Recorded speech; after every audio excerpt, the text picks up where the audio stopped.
Assalamualaikum warahmatullahi wabarakatuh. Perkenalkan, nama saya Punggawa Damal Fata, NIM 1872 05 0016. Di sini saya akan mempresentasikan mata kuliah Ekonomi Pembangunan untuk proyek UAS. Kita langsung masuk aja ke pembahasan pertama. Pembahasan pertama tentang rintangan pembangunan. Rintangan pembangunan dibagi menjadi 5. Yang pertama, ketidaksempurnaan pasar. Yang kedua, lingkaran setan. Yang ketiga, kekuatan internasional. Yang keempat, iklim tropis. Yang kelima, kebudayaan yang tidak ekonomis. Ya, kita langsung masuk ke slide selanjutnya. Syarat-syarat pembangunan ekonomi. Syarat utama dalam pembangunan adalah adanya pemerintahan dan rakyat. Pembangunan tergantung pada pemerintahan dan rakyat. Pembangunan tidak dapat berjalan apabila hanya salah satu yang menjalankan. Sehingga pembangunan pada dasarnya adalah dari rakyat untuk rakyat. Rakyat yang berdaulat, maka sudah sewajarnya rakyat pula lah yang menikmati hasil-hasil pembangunan.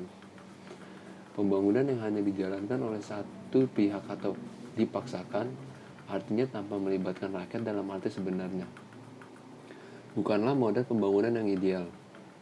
Pembangunan semacam ini dapat terjadi, namun dalam kondisi di mana sistem pemerintahannya adalah diktator.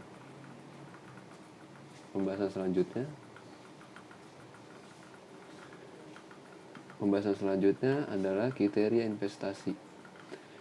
Yang pertama, investasi harus ditempatkan sedemikian rupa sehingga memaksimalkan perbandingan antara output dan kapital.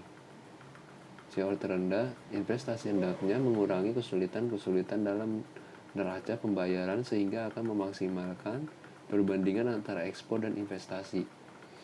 Proyek-proyek yang dimiliki harus memberikan perbandingan yang maksimal daripada pembangunan tenaga kerja terhadap investasinya, produktivitas tenaga kerja yang tinggi. Selanjutnya, penduduk dan tenaga kerja. Penduduk adalah kumpulan manusia menempati wilayah geografi dan ruang tertentu.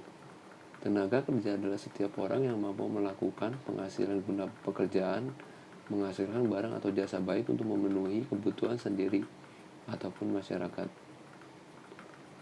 Permasalahan kependudukan negara berkembang. Yang pertama, pertumbuhan pendudukan yang tinggi. Yang kedua, distribusi pendudukan yang tidak merata. Yang ketiga, kualitas penduduk yang rendah.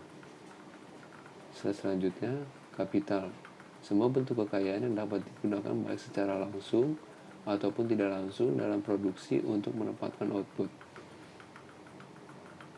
Fungsi menentukan produktivitas dalam jangka panjang. Yang selanjutnya, sumber alam. Pengertian SDA adalah sebuah bahan yang dapat ditemukan oleh manusia dalam alam dan bisa dimanfaatkan untuk keberlangsungan hidupnya. Pada dasarnya, hal terpenting yang berupa benda hidup ataupun benda mati. Macam-macam SDA yaitu pertama, SDA yang dapat habis. Contoh udara, energi, matahari, dan air hujan. Yang kedua, SDA yang dapat digantikan, dipelihara. Contohnya air yang ada di tempat. SDA yang dapat diperbaiki, contoh sumber daya mineral.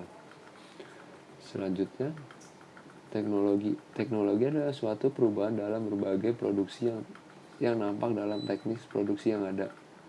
Peran teknologi yaitu, yang pertama, penerapan teknologi informasi dan komunikasi dalam perusahaan. Yang kedua, penerapan teknologi informasi dan komunikasi dalam dunia bisnis. Yang ketiga, penerapan teknologi informasi dan komunikasi dalam perbankan. Yang keempat, penerapan teknologi informasi dan komunikasi dalam pendidikan. Yang kelima, penerapan teknologi informasi dan komunikasi dalam kesehatan. Selanjutnya, wira swasta. Wira swasta adalah orang yang memiliki kemampuan melihat dan menilai kesempatan dalam bisnis. Perkembangan ekonomi merupakan hasil penerapan teknologi, maka haruslah ada seseorang atau sekelompok orang yang berbuat untuk menerapkan kombinasi baru sumber produksi untuk kegiatan produktif. Sekian dari presentasi saya. Saya Punggawa Damal Kata mengundurkan diri. Assalamualaikum warahmatullahi wabarakatuh.